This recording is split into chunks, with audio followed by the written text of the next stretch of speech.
welcome you all to our first session of A Taste of Judaism. And the blessing that we just said actually says a lot about Judaism, because the phrase is in there, God makes us holy with commandments. So as you will see, one of the biggest differences between Judaism and many other religions is the primary focus for Judaism is not so much what you believe, but what you do. And that will come out time and time again. The other thing somebody mentioned, that they're getting less and less Jewish, or people often tell me they're half Jewish, they're a quarter Jewish.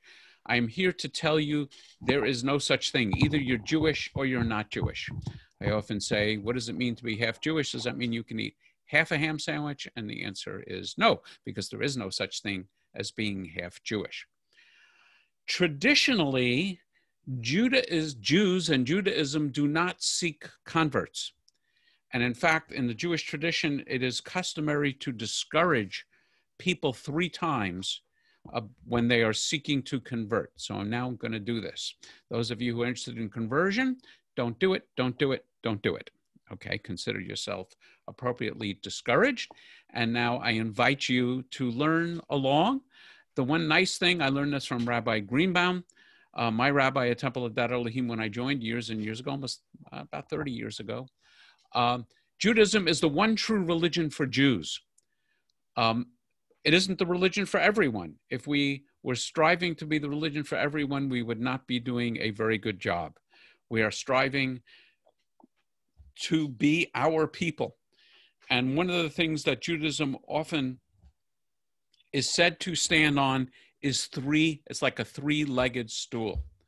Judaism stands on 3 things: on God, on Torah, and on Israel. And so the 3 Taste of Judaism sessions are going to be addressing those 3 ideas in that order. Well, now I'm gonna get to the slides. And I have been told that I'm not sure. So the first question is, can you see the slide? Yes, okay. And do you see like 3 slides on the side or just one thing? One thing. Oh, yeah. Good. That's the way it's supposed to be.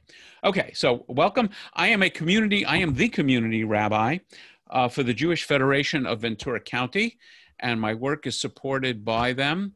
And as you will see, there's no charge for the class, but you are certainly welcome to make a contribution to the Federation. Okay, so as with all of my materials, I have a lot that I put on my website. So this is the welcome page on the website. If you click in this thing on classes, you will see a handout for Jewish literacy class. And then I will update the dates and things.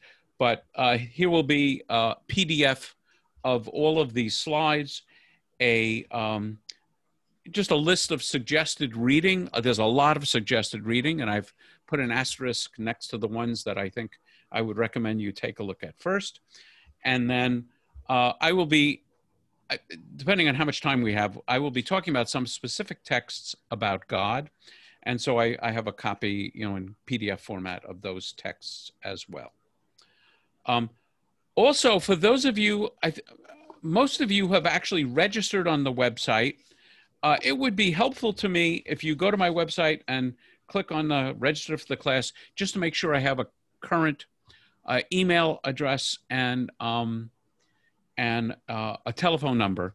So if for some reason I need to cancel a class or skip a class or want to send you something or change things, it will be easy for me to get in touch with you.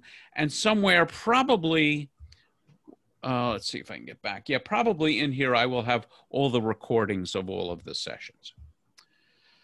Okay, so as I mentioned, there is sort of a trinity, you should pardon the expression, in Judaism.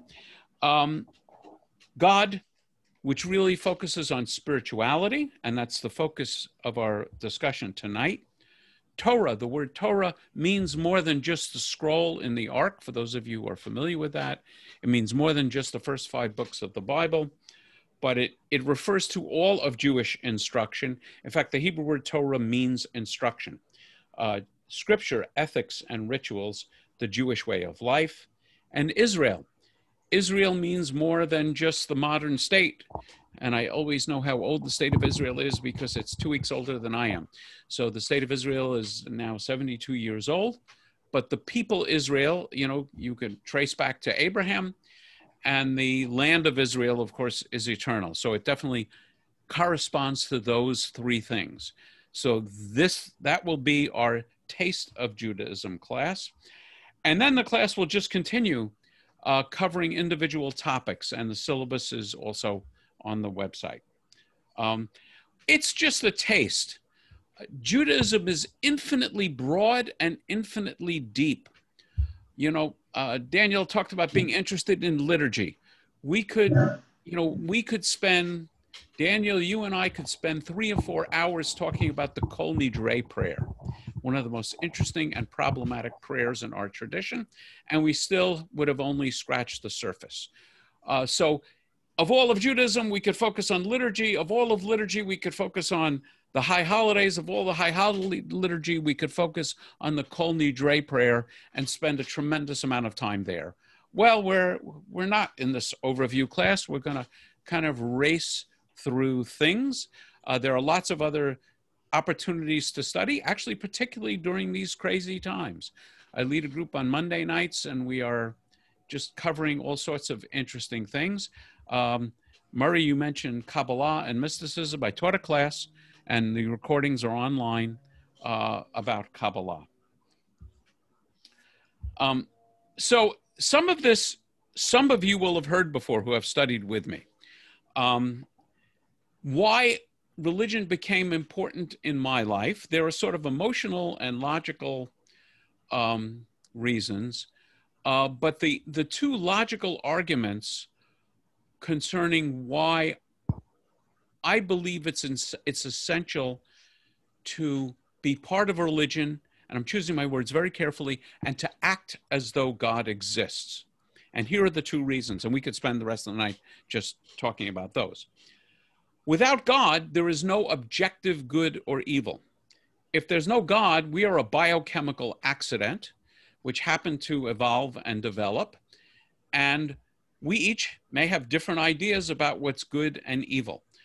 So Hitler had his ideas, Stalin had his ideas, Pol Pot had his ideas, Thomas Jefferson had his ideas, the Dalai Lama has his ideas, I have my ideas, you have your ideas. The question is there any objective good and evil beyond people's opinions?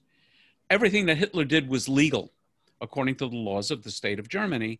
That didn't make it right. So one basis for me of Judaism is the idea that there's an objective good and evil, and we'll be talking about that, which is beyond people's opinions. The other one, which is very powerful for me, is without God, there is no intrinsic meaning to life. And the way I always illustrate it is, here is a sheet of paper. Sheet of paper is an organic hydrocarbon. If I burn a sheet of paper, I get some energy, I get some carbon dioxide, I get some water vapor, and maybe a little bit of ash. That's it. If I burn a child, I get some energy, I get some water vapor, I get some carbon dioxide, and maybe a little bit of ash. It depends how complete the burning is. Biochemically speaking, there is no difference. The major difference between this sheet of paper and my granddaughter is we and all of you is we are self-aware organic hydrocarbons.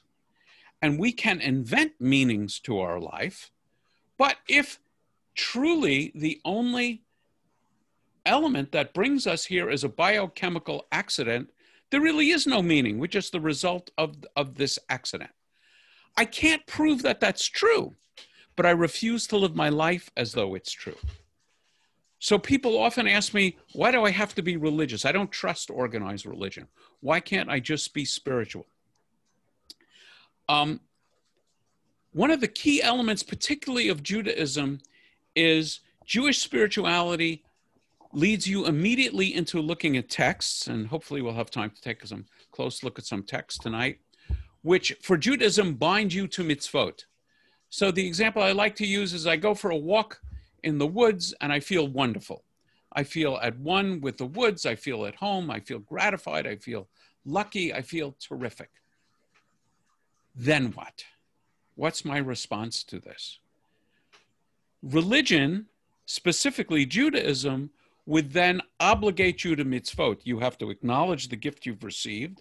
And in the class on blessings, we'll talk about specific blessings for how to acknowledge that. You have to acknowledge it.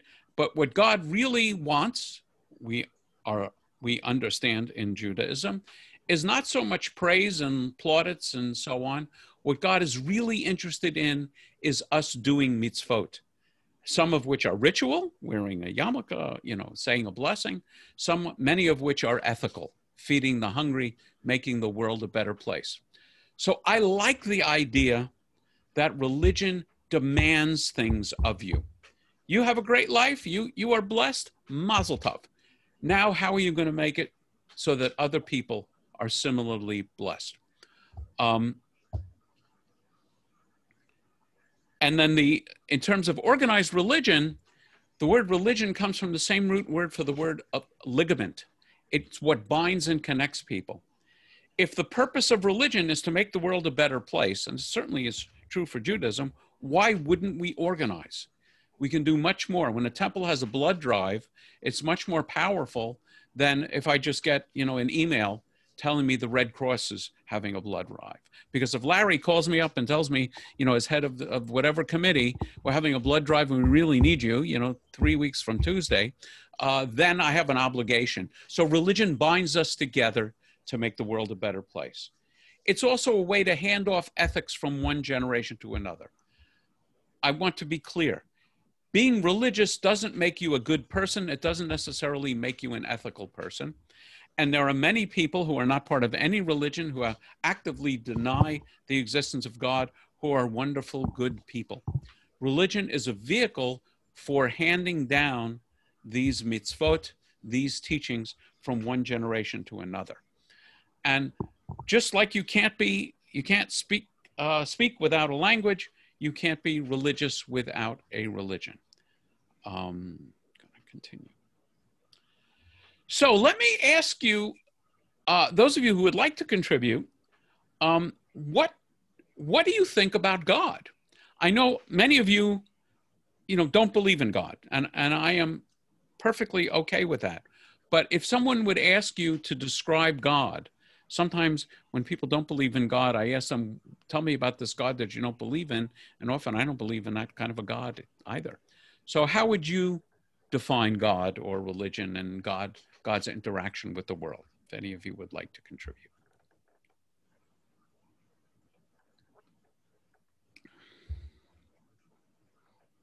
Well, I'll just say something. To me, like the idea of God, I mean, there has to be some kind of creator or higher power. That's my idea of God. Okay, so a creator and a higher power. Okay, any other thoughts?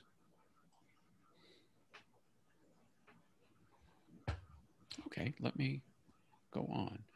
Okay, so I use this question. Some of you will recognize it if you studied with me in my discussion of science and religion. So when I came down to the kitchen this morning, the teapot was on the stove and the water was boiling. So here's a question. Why was the water boiling? Because the Big Bang occurred. I don't want to go back quite that far. Any other more recent reasons why the water was boiling? Because it was on the stove. Okay, it was on the stove. Somebody turned on the stove. There's a whole sort of set of science issues, starting with the Big Bang, thank you, Bryce, and leading up to the fact that somebody put the teapot on the stove. The partial pressure of water vapor became equal to atmospheric pressure, and the water was boiling. This is because the stove heated the water and so on. Aristotle called this efficient cause, how the phenomenon takes place. But there's another reason, those of you who haven't heard this before, there's another reason why the water was boiling. Anybody think of another reason? Because somebody wanted tea. Exactly, my wife wanted tea. Aristotle called this the final cause, the reason the phenomenon takes place. So the question is, do we have to choose between one correct answer and one incorrect answer, or can both of these answers be correct?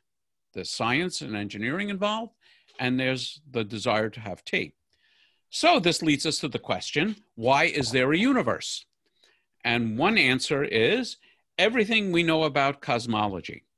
And, you know, Bryce is more of an expert on this than I am, living where he lives out there on the surface of the moon. And so there's a whole raft of science, starting with the Big Bang, that leads us to a universe. And I have no question that that's true. Some of you may know this, I hope you do, that I was a physicist in my first career. And the second answer to this is because God wanted a universe. And the point is, exactly with the tea, we don't have to choose between one correct answer and one incorrect answer. There's a lot of energy spent and ink spilled on the idea that you can't have both science and religion. And again, as I mentioned, I just wound up teaching 3 sessions, actually ending last week, and they're all on the website on the subject of science and religion. I believe that there is no incompatibility between science and religion. One of the reasons I believe that, and we'll get into that when we talk about Torah, is while I take the Bible very seriously, I don't take it literally. And we will talk more about that. Can I ask a question? Sure, please. So there's a psychological concept about God that, you know, we have God because we, you know, tribally, you know, we have God because we needed somebody to watch us once we got into bigger states. Mm-hmm. So really we have God to kind of be our babysitter, you know. Mm-hmm. How do you reconcile that concept with? What I would say is just because something is needed and comforting doesn't mean it's not true. Okay. I don't doubt that that's true, that the world would be a very lonely place. It's really part of my first couple of reasons. That need, if there were no God, then the world is just a biochemical physical accident. Okay. And it's sort of empty and other than us folks, lonely. And I can't prove that that's not true, but I refuse to live my life as though that's true. But I absolutely agree with you. Almost every culture, probably every culture, has had some image of God. And as we'll see at the end, I have a very specific idea about which religions are kosher. The Hebrew word kosher means fit or appropriate. So one interesting question is, why did God want a universe? And a very traditional answer, which I really don't like, is if God is to be praised, then we need a humanity to praise God.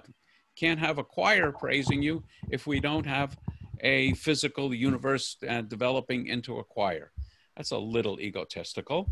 The answer I prefer is God-like stories, is that God is a God who wants to be in relationship, specifically with humanity, and speculating that there are other worlds out there and other life forms out there. I would have no issue with the idea that God would want to be in relationship with planets light years away from ours. I always love to point out, everything we talk about, there will be arguments about. Some of them we'll actually have right here. Many of them, the rabbis of the Talmud, we're going to get, particularly next week, into Talmud and Jewish sacred literature. One of those arguments you might be amused about is that the Talmud records a debate that lasted 2.5 years as to whether it would have been better if humanity had not been created. So I won't sort of spend time asking you what you think.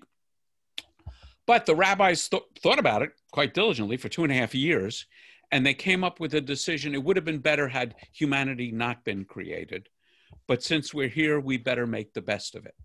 So in Judaism, all this stuff is up for grabs and up for discussion. It's one of the... Kurt, can I ask a question? Sure. So in terms of like why there's humanity, but are we made, or like what does Judaism say about like being made in the image of God? Because I know that's like a Christian. Yeah, we thought of it first. Okay, so can you like elaborate on that a little bit more, like, or what does that mean, or is that like at a later? Well, yeah. So you know, the Kabbalists, the Jewish mystics, talk about that a lot. But Okay. yes, when God creates humanity, it says, God said, let us make humanity in our image. And God creates humanity, male and female, in the opening of Genesis. And that says that there's something about God that's human-like. Okay. And there's something about humans that is God-like, which you know, I find very interesting. But the other question, I can't remember if I have that tonight or next week, is the question of who is God talking to when God says, "Let us make humanity in our image." There's the traditional Jewish answer is God was talking to the angels. The traditional Christian answer, God was talking to his triune self, Father, Son, and Holy Spirit. The tradition answer I like is God was talking to the rest of creation. God was talking to the animals that had been created on the first 5 days, actually first 6 days of creation. And God says to the rest of creation, okay, let's make humanity in our image. So we're in the image of animals, and we are, some sense, in the image of divine. There is no question. Go ahead. Go ahead. No, go ahead. I'm just curious, guys, go back in a sense, one paragraph, if you will. Did the rabbis ever reach a united decision on why it would be better if the universe had not been created? I mean, No, I hear the statement. Not the universe, humanity. Humanity. I've never, I think I once looked at the Talmudic section and I don't remember seeing the discussion, but broadly speaking, there's a lot of discussion between God and the angels in Midrash. We'll talk about Midrash next week, about whether God should make humanity. And the angels seem to be a little jealous, and they're saying, you don't want to make this creature. They're going to sin, and they're going to rebel against you, and they're going to do horrible things. So I think that's it, that was probably a good deal of the discussion. One of the things that I find helpful is the idea that doubt is okay in Judaism, including doubting God's existence is perfectly okay. I actually think there's a biblical proof for this. And the biblical proof is the generation of the Exodus. Think about these characters. They were in Egypt. They were slaves. Along comes Moses. We have 10 pretty powerful plagues, pretty impressive plagues: darkness and hail, and the water turns into blood, and locusts, and slaying of the firstborn. That's pretty good. Then they leave. They're stuck at the edge of the sea. The sea opens. They get through. The Egyptians chase after them. And once the Israelites are on the other side, the sea falls in on them and they're drowned. That's pretty good miracle, right? So if you guys had been there, you would be convinced so far. If that's not enough, they're in the desert. There's no food. And so there's manna. There is food available for them 6 days a week. You're not supposed to collect the manna on the Sabbath, but you get double portion on Friday. You don't need Uber Eats. It's delivered right to your tent opening. And the Jewish tradition is that, or one rabbinic tradition is that it tastes like your favorite food. So manna was pretty good. Moses goes up to Mount Sinai, and Moses is 1 day late coming down. And Moses' brother, Aaron, the high priest, for crying out loud, builds a golden calf, and with the Israelites worships the golden calf, saying, this is the God that brought you out of Egypt. So my point is, I think what the Bible is teaching in this slot is if that generation couldn't have perfect faith, how much less likely is it that we, who have not seen miracles like that in our lifetimes, will have perfect faith? I often talk about the reason is what I call the police car example. You're cruising along the freeway of your choice at the new kind of standard speed limit of 72.5 miles an hour, and you notice that you're slowly overtaking a police car. What do? slow down. You'll have this police car going by at 65 miles an hour. There'll be a long line of traffic behind them. No one's speeding by. Why? Because you know with reasonable certainty, or you fear with good reason, that if you zip on by the police car, you're likely to get a ticket. You on the freeway, Rabbi? I'm sorry? Are you on the freeway? Yes. You are? Well, if it's a police car, then you're safe because they don't have jurisdiction on the freeway. Okay, so Bryce, not helpful. What I submit to you is that if we had perfect knowledge of God's existence, it would be like driving with the highway patrol car in our rearview mirror, or even more with the highway patrolman in the passenger seat with the ticket book out. If we had perfect knowledge of God, I submit to you that we would lose free will. If we were certain of punishment for bad deeds and reward for good deeds. And I think part of the essence of being human is having free will, and therefore there has to be some doubt. And if this weren't strong enough, the word Israel, and we'll see maybe tonight, it's in one of the texts for tonight, where Jacob gets his name changed to Israel. Israel means one who wrestles with God. So as a rabbi, I have people come to me in the throes of nightmare, of death, of disease, of horrible things happening to them. And one of the comments that I will hear from them quite often is, you know what, Rabbi, I've got big problems with God. I can't understand why God would do this to me, to my child, to my parent, to the nation. I just can't understand it. And my response is, welcome to the club. The name of our club are the God Wrestlers. We believe part of being Jewish is to wrestle with God. And I love that idea. Rabbi Locker, no, I really appreciate that too, like about Judaism. But I have a question. Do angels have free will, or is that what makes them different from humans? So there is one broad theological answer to every question that you can think of, and that is God knows. Okay. I have no idea what angels are actually like, but I will say in rabbinic tradition, one of the distinguishing characteristics between angels and people is they don't have free will. Right. Okay. Okay. But what exactly, well, we're going to talk about what an angel is. It turns out in Judaism, there's not really a difference between an angel and a messenger. Okay. But the mystics will have a lot of fun with it. But I would say Judaism would teach that angels don't have free will. Their role really is to be a messenger. Okay. So as a scientist, how do I approach this? And again, I have like about 4.5 hours on my website on this subject. I would say as a scientist, I am not scientifically certain that God exists. I am scientifically certain that this pen exists. I can do experiments on it. I can measure it. I can weigh it. I can write with it. I know with any certainty I can have, setting aside abstruse philosophy, that the pen exists.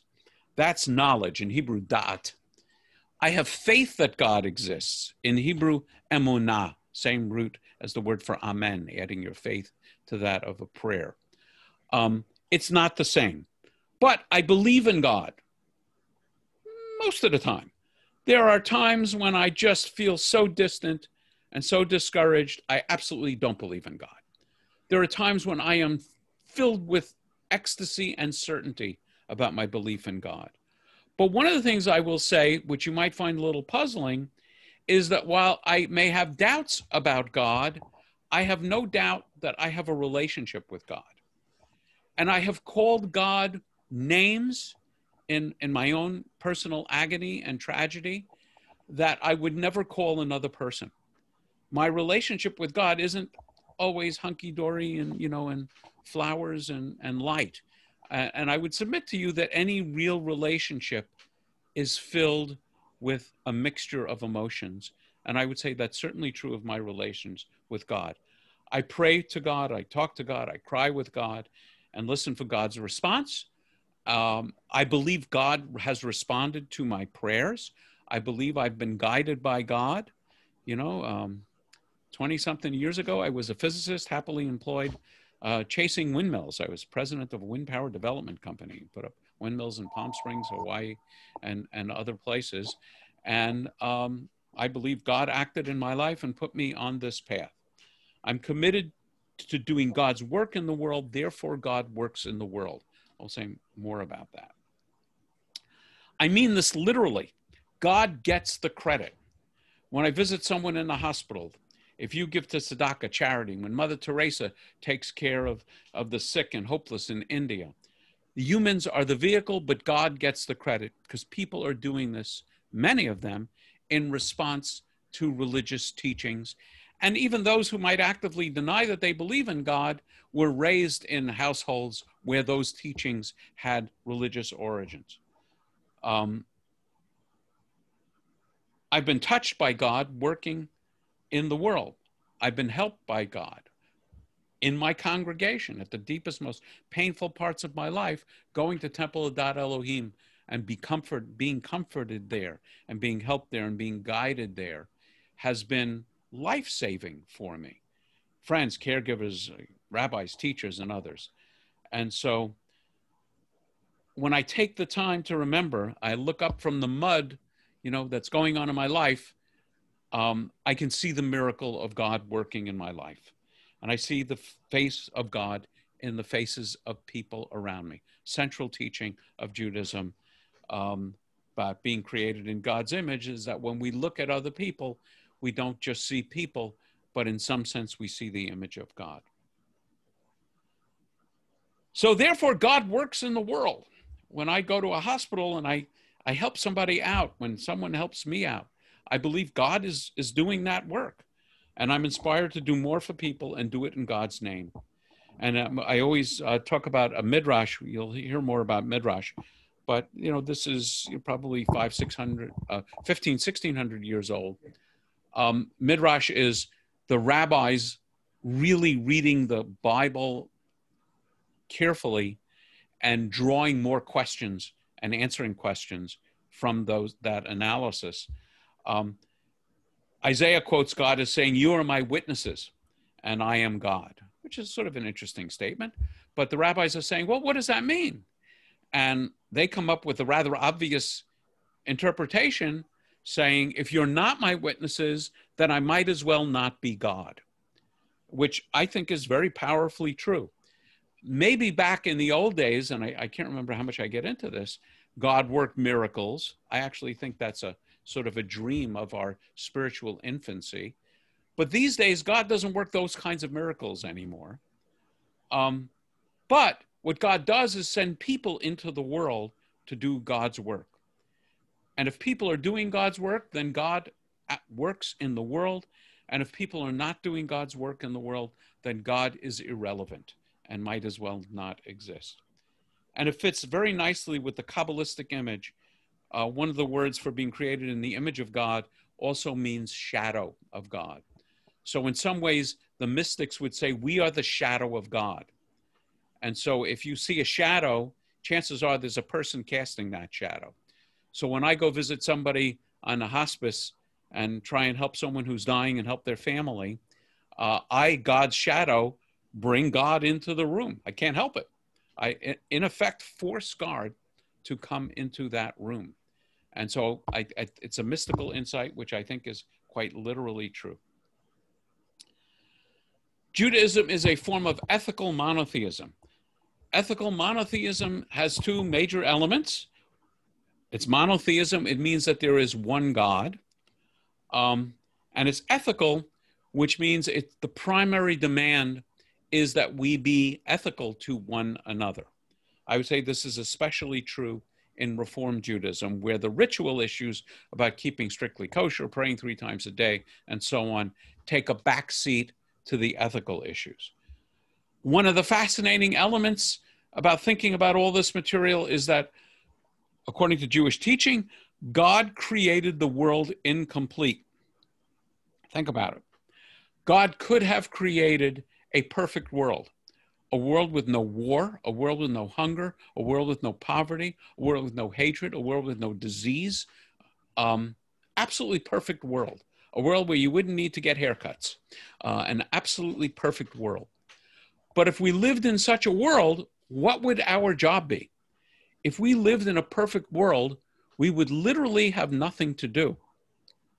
So instead, Judaism teaches that God sends us into the world as messengers of the divine will.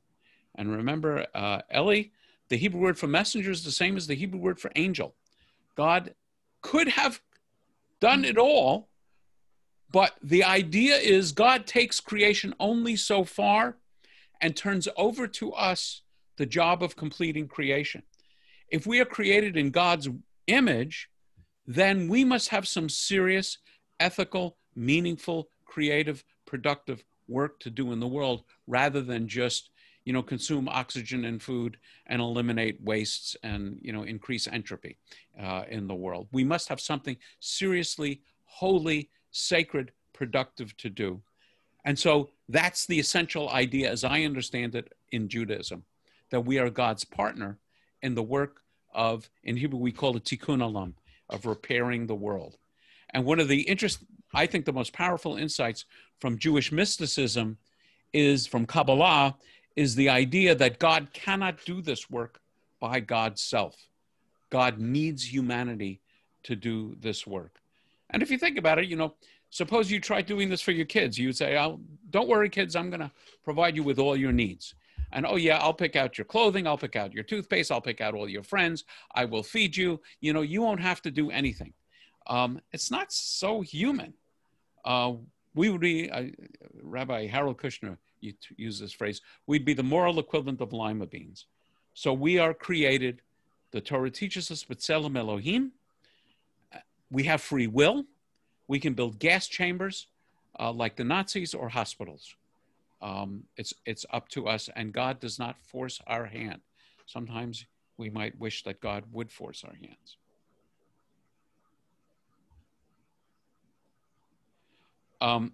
Our job as Jews, I started talking about this, is to be God's partner in creation, l'taken olam b'malchut Shaddai, to repair the world according to the rulership of God, tikkun olam. And the Judaism specifically is to be a light to the nations, is to teach the world about God. As we will see, and you're probably aware, Judaism is a tiny fraction of the world's population and of the United States population. Our goal is not to make other people Jews. Our goal is to bring the world to the knowledge of the God of Abraham and to the ethics inherent in that knowledge, but not necessarily. Rabbi, does that mean, if you believe in God, God created a task for us which can never be completed? Because if it were completed, what's the purpose? Okay, so the rabbis would say, when it's completed, the Messiah will come and we'll be living in a perfect world.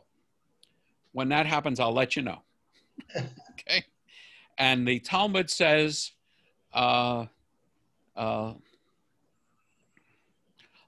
hamlacha ligmor. It's not up to you to complete the task. Daniel, you know the song? Lo alecha hamlacha ligmor? Yes. Nifty youth group song. It's not up to you to complete the task that you're talking about, Larry, of making the world perfect. V'lo ata ben charim lehivatel mimena. But no one is complete from participating. So our job is to work on the task. If somebody tells you the Messiah has come, keep working. You may know there's a midrash or rabbinic story. If you're planting a tree and somebody comes and tells you the Messiah has come, finish planting the tree. Chances are, may not exactly be the truth. In Jewish history, there have been scores of failed messiahs or false messiahs.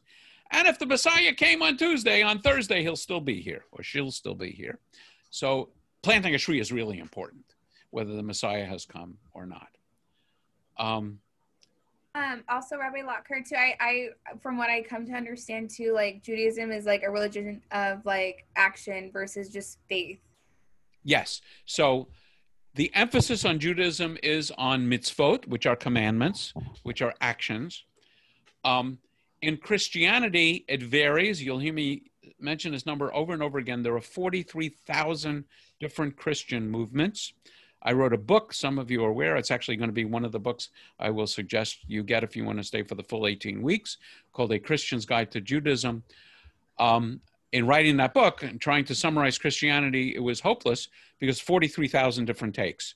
But it is broadly true that Christianity places its major emphasis on faith, proper faith, rather than proper actions. Judaism, the reverse. But faith is important in Judaism and actions are important in Christianity. Again, particularly Catholicism, a very significant fraction of Christians are Catholics. Jesus' brother, James, says faith without works is dead. I love the idea that Judaism teaches enjoy life and be grateful. There's a rabbinic teaching. One of the questions you will be called upon to answer for when you meet God is, why did you fail to enjoy all the legitimate pleasures of life? Sorry, the word legitimate, probably kosher in the original, is in there. But I love this idea that God has created for us a world of beauty, a world of sensual pleasures, a world of intellectual pleasures, a world of delight.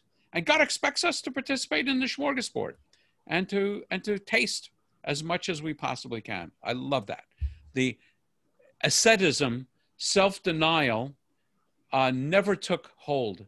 There were a few Jewish movements that were ascetic, a lot of fasting, sackcloth and ashes and so on, but it never became a major force in Jewish tradition. Broadly speaking, learning about Judaism is not the problem. Living is the problem. Religion is often criticized as a crutch. Any of you who have had problems with your legs know if you've got a bad leg, a crutch is a wonderful thing to have. Life is not so easy. And having ways of getting through, what Shakespeare would call the slings and arrows of living life, having techniques and methods and people to help you get through those problems is a wonderful thing to have. So while religion is often criticized as a crutch, I would applaud it and praise it as a crutch. Rabbi? Yes. Do you believe that the universe was created and that the world that we are in is according to a plan, or do you believe that God is just responsible for starting the thing, and then how the course that events take is the way things work, and what we have is the result of God's initial pulse, or whatever you want to call it. Yeah. Then the working out of the all the details. So I would say in my mind, those two things are close to one another. That God created the initial conditions with a foreknowledge generally of where they would go, of creating life. But clearly, and we'll see it in some of the texts if we get to it, things didn't go according to God's will all the time. God gets upset, according to the biblical stories, of the way things turn out. So I think God is a teacher, has advice for us how to live our lives. But as I spent a lot of time in the course on science and religion, I believe that God had a role in setting up the constants of physics to create the possibility for life. That's as close to an answer as I can give you. And it's not so easy. So Judaism, I mentioned, is the one true answer for Jews. I love the quote from the Kotzker Rebbe, Hasidic Rebbe, said, "I would never worship a God I understood." There's a concept that in order to fully understand God, you would have to be God. Or God would be so simplified that you could fully understand God. That would not be much of a God. Another quote, which I have somewhere in here, I hope, from Rabbi Sachs, Jonathan Sachs, former chief rabbi of Great Britain, says, to take Bible literally is to suppose that God is as simple-minded as we are. And there's more depth to the text than just a simple translation. Okay, so we do have some time. First, let me ask if there are any questions. Actually, let me stop sharing so you can see each other. Those of you who have your thing on, your video on. Before I get into just talking about some text, any questions that anyone would like to raise at this point? Okay, let me get back to the text. Okay, so one of the things that you'll see sometimes when I include these texts, I wonder why I'm doing it. What I really want to point out is there's a lot going on here. There's, we have sort of those of us who only studied religion until the ripe old age of 13 may have a very sort of simple-minded understanding of what are complex issues. And I want to point out how complex the text is and why some of us spend our life immersed in this text. Some of you, come to Torah study regularly, and this is why. So most of us would say, yes, God is all-knowing. God knows the future. But just before the flood, in the book of Genesis, we have a quote that says, God saw how great was man's wickedness in the earth, and how every plan devised by his mind was nothing but evil all the time. And the Lord regretted that he had made man on earth, and his heart was saddened. Forgive the masculine pronouns. I'm just quoting it as I copied it from some text. So if God was all-knowing, how could God regret anything? And what does it mean that God's heart was saddened? And if you think it's an interesting question in English, it's a much more interesting question in Hebrew, because the word for saddened, itzavon, here is a verb, is the same word used for the pain that Eve will be promised in becoming a mother. And it's the same word as the word for hard labor that Adam is told he is going to have to exercise. So you have this really interesting connection in Hebrew, and we could easily spend the next hour and a half talking about why the same word is used. And by the way, in Hebrew, there are 4 or 5 other words for the pain of childbirth, and they're not used in the Garden of Eden story. They use this same word, which can have a variety of meanings, is used. This one comes up from time to time. Can you see God? And right in the same book, not so far apart, what is it, like 9 chapters apart, you'll see conflict. Just after God spares Israel, after the golden calf, God says to Moses, I will do this thing that you have spoken, namely forgive the people, as you have found grace in my sight, and I know you by name. And he said, you cannot see my face, for no man can see me and live. And then just 9 chapters earlier, actually, just after the 10 commandments, there's a party. There's those of us who've been in the finance business will recognize this as a closing dinner. We've just entered into a covenant with God. And so God invites Moses, Aaron's 2 sons, Nadav and Avihu, and 70 elders of Israel. And they saw the God of Israel. And now there's a description of the throne, and the nobles of the people Israel laid not, and upon the nobles of the people of Israel, he laid not his hand. Also, they saw God and ate and drank. And there is no question in my mind, there will be tons of rabbinic commentary on how both of these things can be true. Well, they can also be true unless something is in there that I don't understand on the time concept. Could not have been in Exodus 7 on the mountain when he said, no man can see me and live. Couldn't that be speaking forward? Yeah, other than the idea there's no before and after in the Bible, but I like that idea. I think the rabbis are going to say more that in the earlier text, when all these people saw God, it was a different kind of vision. It was kind of an ecstatic vision, a prophetic vision, rather than an actual optical vision. But I'm pretty sure I checked this, and the same verb is used. And and Bryce is a student of a sort of a modern scholarly look of how the Torah was written, and I don't happen to remember whether these two texts come from two different sources, and that may be. Could I point out something? Sure. I noticed you listed Moses, Aaron, and those two other names. Nadav and Avihu. And those are? Aaron's two sons. What about his other two sons?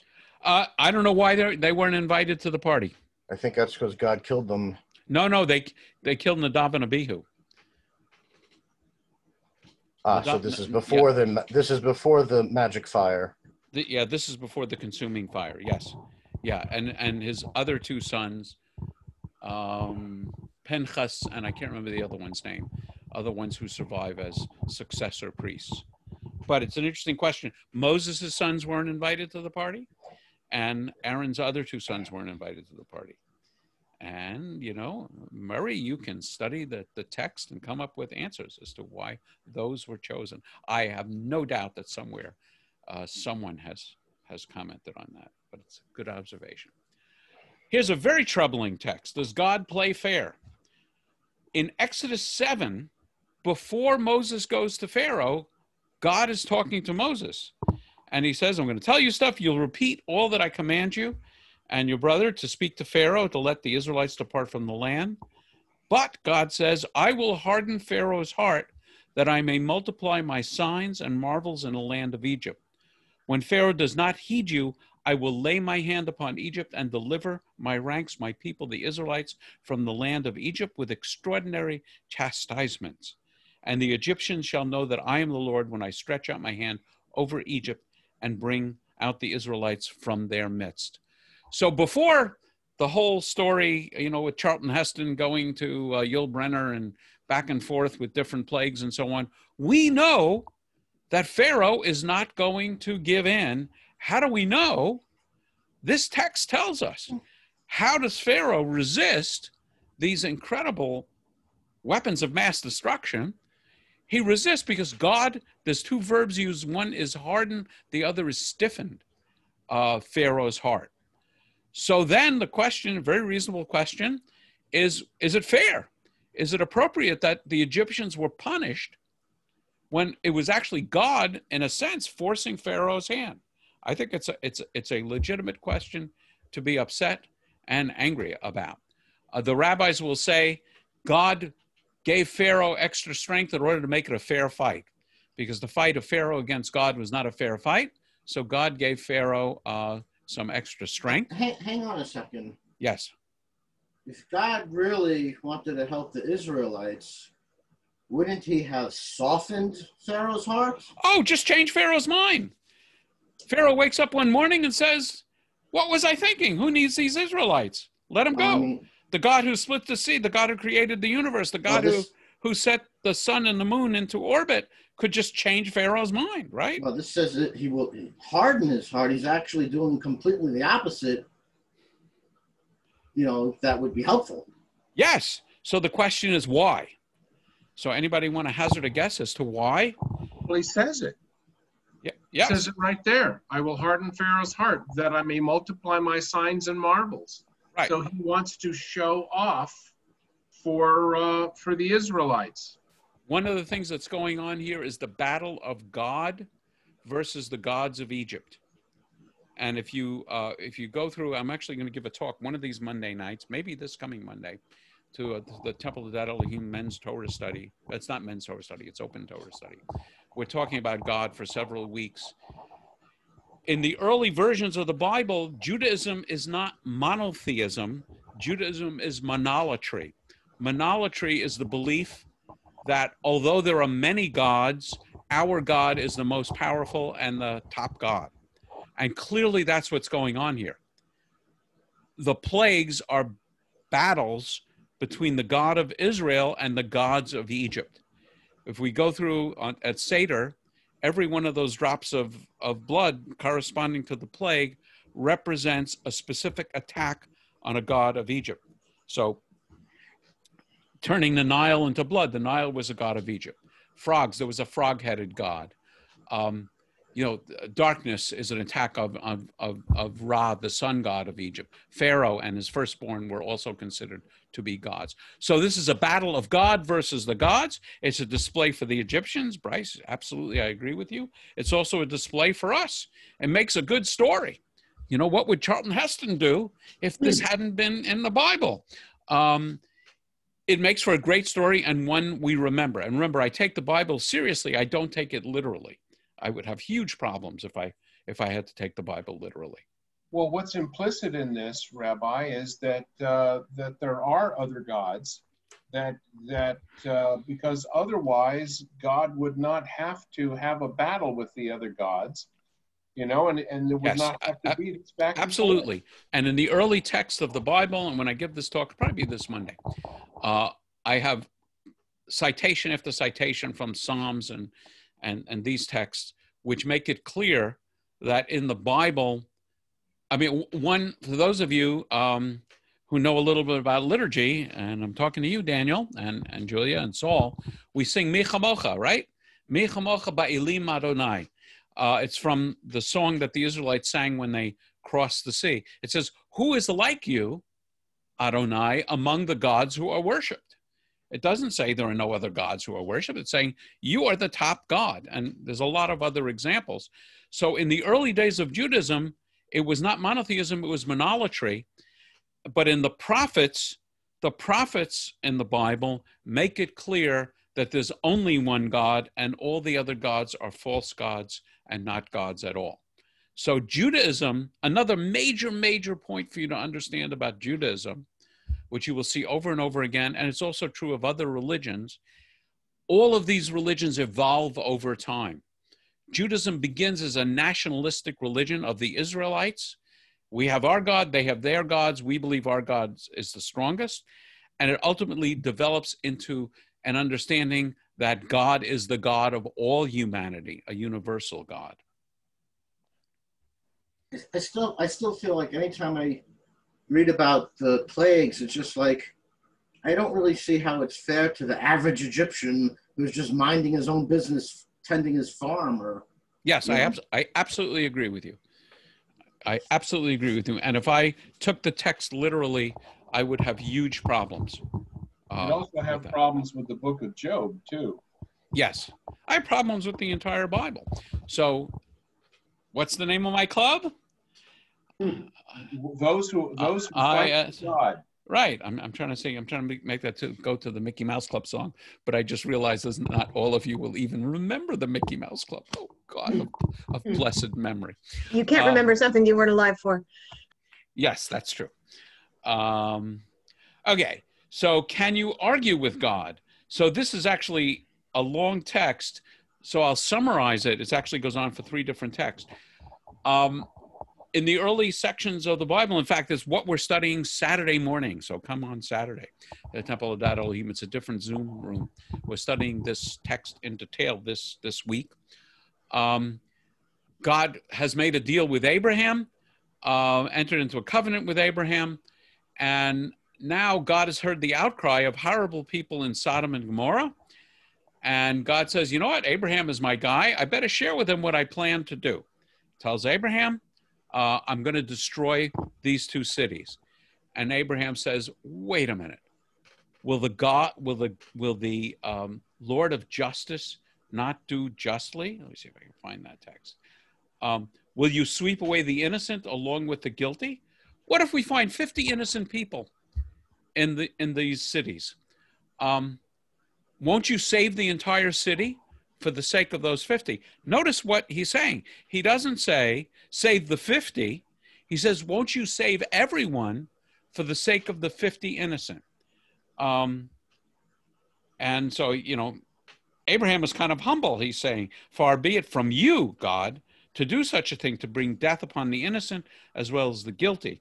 Far be it from you. Shall not the judge of all the earth deal justly? And God says, okay, if I find within Sodom 50, I'll forgive the whole place for their sake. And now Abraham negotiates. He says, suppose the 50 should lack 5, namely 45. Will you destroy the whole city just because we couldn't find those 5? And God says, all right, I won't destroy them. What if 40? I won't do it for 40. And what if 30? Won't do it for 30. 20? Won't do it for 20. And what if 10 should be found there? I will not destroy for the sake of 10. Interesting, two things. Abraham doesn't go down lower than 10. And this is one of the sources of the idea that you need 10 righteous people to pray. The idea that you need a minyan in Judaism of 10 people who are obligated to pray and presumably willing to pray in order to have effective prayers. And also, it's pretty clear they don't find the 10 because in the next story, God is going to destroy Sodom and Gomorrah. I mentioned that we're the people who wrestle with God, and you can argue with God and win. So this is actually just after the golden calf. God says, you know what? I'm going to destroy this entire people, and I will make of you a new people. You, Moses, the source, the progenitor of a new people. And Moses implored the Lord, saying, let not your anger, O Lord, blaze forth against your people, whom you delivered from the land of Egypt with great power and a mighty hand. Let not the Egyptians say, it was with evil intent he delivered them. He's basically, Moses is arguing with God, saying, what are the Egyptians going to think? They're going to think you're a kind of a wacky God. You created this people, and then you took them out in the desert and wiped them all out. Remember your servants, and you swore to them to make them as numerous as stars of heaven, and so on. And the Lord renounced his punishment. And Daniel, you may recognize, and actually Saul, you're in the choir, you may recognize this. V'yomer Adonai, salachti kidvarecha, v'yomer Adonai, salachti. Does that sound familiar? V'yomer Adonai, and God said, salachti kidvarecha, I have forgiven according to your words.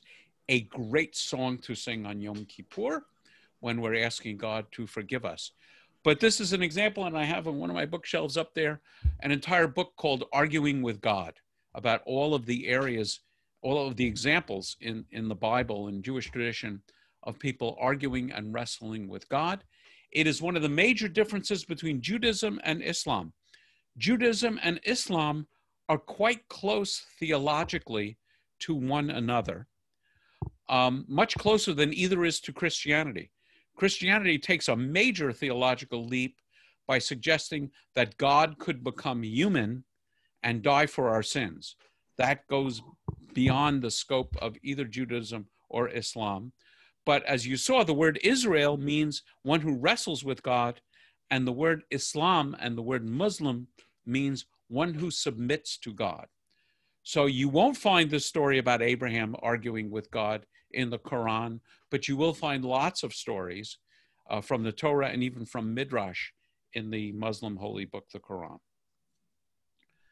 This is the story of Jacob, who was nervous about being reunited with his brother Esau. And so he wrestles with someone described as a man, someone described as an angel, and someone described as God in different parts of Jewish tradition. And a man wrestled with him till the break of dawn. When he saw he had not prevailed, he wrenched Jacob's hip at the socket, so that the socket of the hip was strained as he wrestled with him. And he said, let me go, for dawn is breaking. And Jacob answered, I will not let you go unless you bless me. Said the other, what's your name? He says, Yaakov, the heel. Jacob has this wonderful name, heel, that he got because he was holding onto his twin brother's heel when he was born. Said he, your name shall no longer be Jacob, but Israel, for you have wrestled, striven with beings divine and human, and prevail. The son rose, limping on his hip. This is why the children of Israel to this day do not eat the thigh muscle that is at the socket of the hip, since Jacob's hip socket was wrenched at the thigh muscle. I don't know if you know this, but sirloin steak is not kosher. In the Ashkenazi world, in the Sephardic world, it's kosher because they remove a sinew. Gets very complicated. But sirloin steak is not kosher. In honor of Jacob wrestling with God and being wounded, we remember Jacob's wound, and in a sense, what we learn by it, that it's okay to wrestle with God. So when you're thinking about wounds that you get, again, the slings and arrows of life, the wounds are what represent our learning process, and we honor the wounds that we receive in life. We honor the brokenness that we receive in life. There's a rabbinic tradition that inside the Ark of the Covenant was not only the newly crafted tablets by Moses. Moses, remember, destroyed the first set of tablets, but also a copy of the broken tablets, honoring the brokenness. Okay, those are the texts. So I want to go through something I present often, so I beg the forgiveness of people who have seen this before. This is my theory of interfaith relations. How many of you know the story of the blind people examining the elephant? It's a story from Hindu tradition, from Jainist tradition, and for me it says a lot about God. So imagine, in this case, it's a little more politically correct. They're not actually blind, they're blindfolded. The one examining the elephant near the tusk says, I understand the nature of the elephant. The elephant is like a spear. The one examining the trunk says it's like a snake. This lady thinks it's like a tree. This person feeling the side of the elephant says the elephant is a wall. This person says that the nature of the elephant is like a rope. This person examining the ear says it's like a fan. So which one of these people are speaking the truth? Sorry? All. All. But how can they all be speaking the truth when they're describing the same entity in utterly inconsistent fashion and inconsistent words? So I submit, sorry? Never mind. Yeah. So I submit, perhaps each religious tradition can see and understand only a portion of God's totality. And our error is when we are certain that only we have a lock on the truth. And my addition to this is then the blind people all hear the elephant's sound. And the sound, they all hear the same sound. So in my take on religion is the sound they all hear is the golden rule, which Jewish version of it is, what's hateful to you, don't do to any other person, by Hillel. Jesus, who many people believe was one of Hillel's students, in a positive, saying, do unto others as you would have them do unto you. And if you Google golden rule, you will find several hundred different statements of the golden rule in Islam and, in Sikh, Unitarianism, Native spirituality is a little hard for me to read it. There's a Native American one, which says, don't poke a baby bird in the eye unless you first try it out on yourself. So that's my test for a kosher religion. I certainly don't believe Judaism has a lock on truth. I believe it is a path for Jews. And there's a tradition, some of you who are interested in conversion may have heard of. There's a teaching that everyone who is Jewish and everyone who ultimately converts to Judaism, their soul was at Sinai together when the Jews entered into the covenant with God. And so that's our path. But I believe that any religion that espouses two basic ideas, human life is sacred, and you shouldn't do to other people what you would not want have done to you. As far as I'm concerned, if you live by those two mitzvot, you're kosher by me. And I think, so these are going to be the texts for the literacy class. One is a book I wrote, and you can get it from me on my website, or you can buy it on Amazon. And the other is a very good book.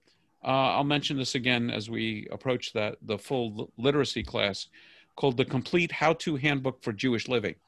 My book, in being a Christian's guide, there's nothing particularly Christian about it, but basically the idea is to learn about Judaism without necessarily learning how to do Jewish, how to practice Judaism. So I write about Passover and the Seder, describing what it is, and even if you've been invited to a Seder, the do's and the don'ts, like don't bring a cake if you're going to a Seder.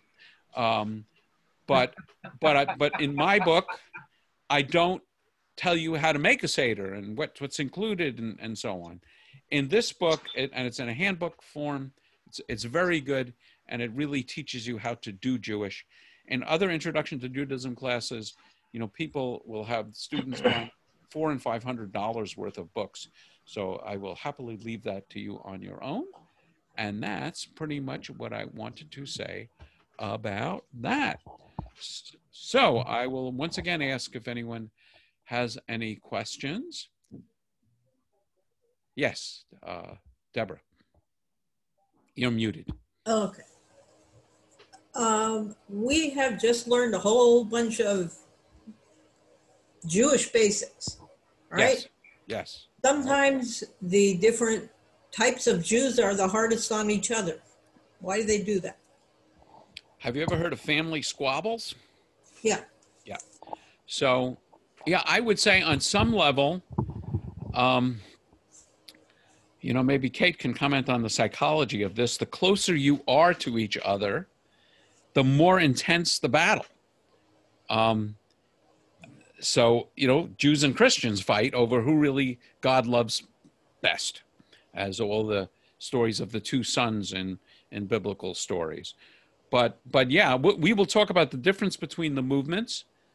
But, on one level, an Orthodox Jew doesn't have any problem with a Christian not obeying Jewish rules. But on some level, I might drive a Chabad rabbi crazy, an Orthodox rabbi crazy, by telling Jews, you know what? God cares more how you treat the pig while he's alive than whether you eat the pig or a chicken for dinner. That's blasphemy, okay? If a Christian says it, that's Christianity. The Chabad rabbi doesn't care. But if I, who know better, tell you it's okay not to be Orthodox, that is a horrible problem. I recognize it. It's a horrible problem for Chabad. And I understand it. I'm not sure what I can do about it, but only to say I understand it. And the only thing I can do is be clear about why I'm saying it. That reminds me of the story Rabbi Barber told us when she went to the Western Wall, that there were a group of women who were wearing the kippahs, and the children, the children, they were practically throwing stones at them. Yes. Because in their mind, women aren't supposed to wear them. Right. Yes. So. And I thought that was kind of crazy because, if you put that on, in my mind, you're Jewish. So I just found that very disturbing. So what is disturbing is people hurting other people and being angry at other people for matters of ritual. Kate, go ahead. You asked why people do that, and psychologically it is because when you've gone through persecution, you tend to feel like you've earned a certain place, you've gone through something, and so we have that problem too with racism in this country. So you tend to, when groups are oppressed or gone through that, they feel the need that you have to earn your place next. And so you tend to bully the people who are trying to get into your group. That's just a psychological thing that we as humans do. It's human nature. I think it's very tribalistic. I think back, in Darwinian evolution, there are good survival reasons to trust your tribe and be mistrustful of the neighboring tribe who wants to steal your food and, and grab your women. So there's literally in our genes, in our DNA, is a trust of our group and a mistrust of the other group. In a brilliant book, Jonathan Sachs points out that a close reading of the Bible, particularly the Hebrew Bible and Torah, describes how one of the purposes of religion is to increase the size and scope of your group.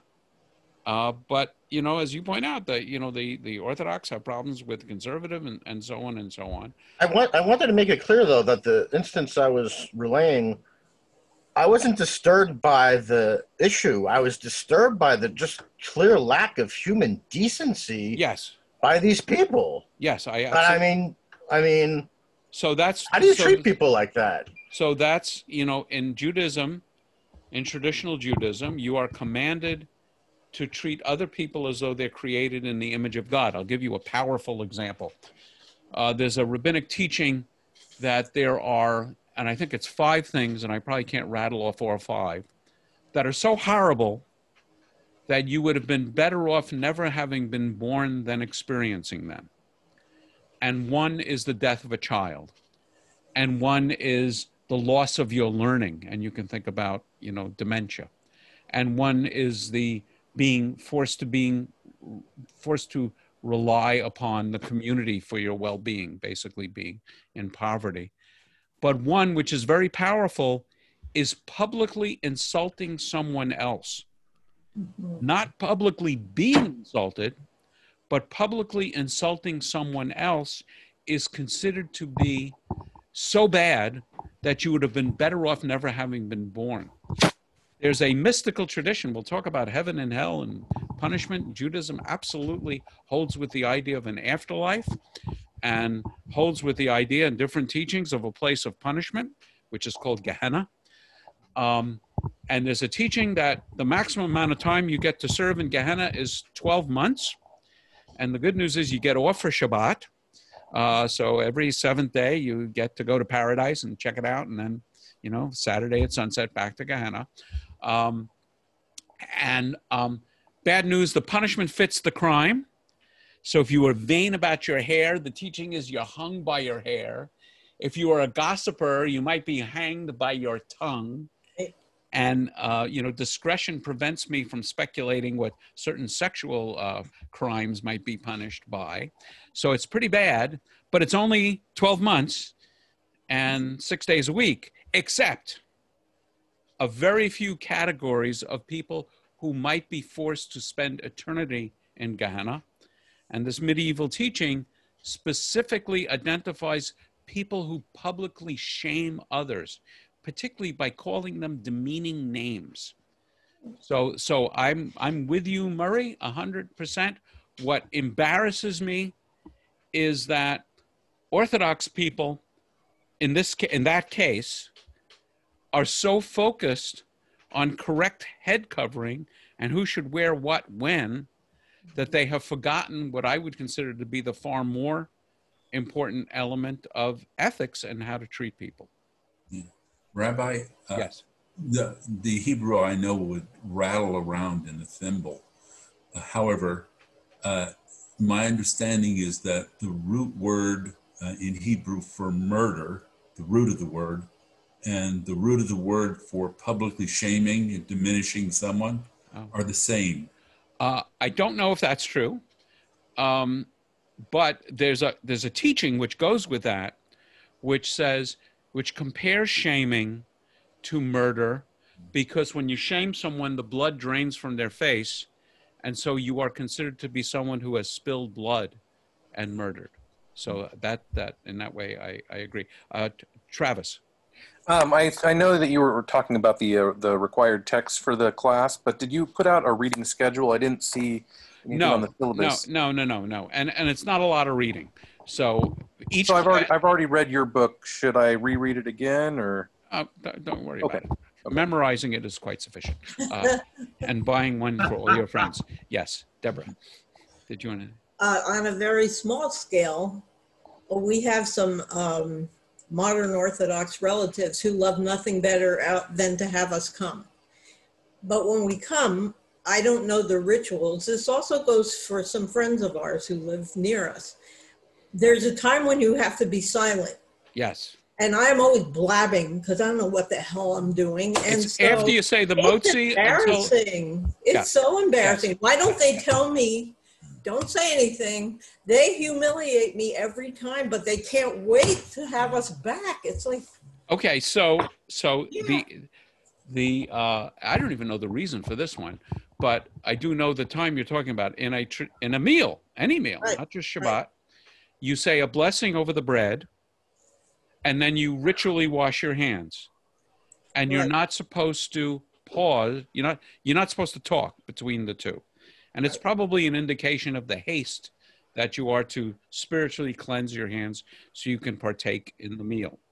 So if I were inviting you and I were concerned about your feelings, I would say to my children, now don't forget, Timmy, that after we eat the bread, we don't say anything until we wash our hands. And Timmy is rolling his eyes because he's been doing this ever since he can remember.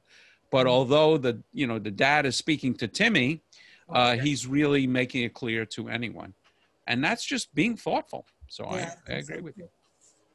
Okay, anything else? I will thank you for your attendance and your patience. So next week, I'm actually on vacation, but I'm bringing along a computer. It may not be quite as effective as this one. We'll see how it works. And we will be talking about Israel.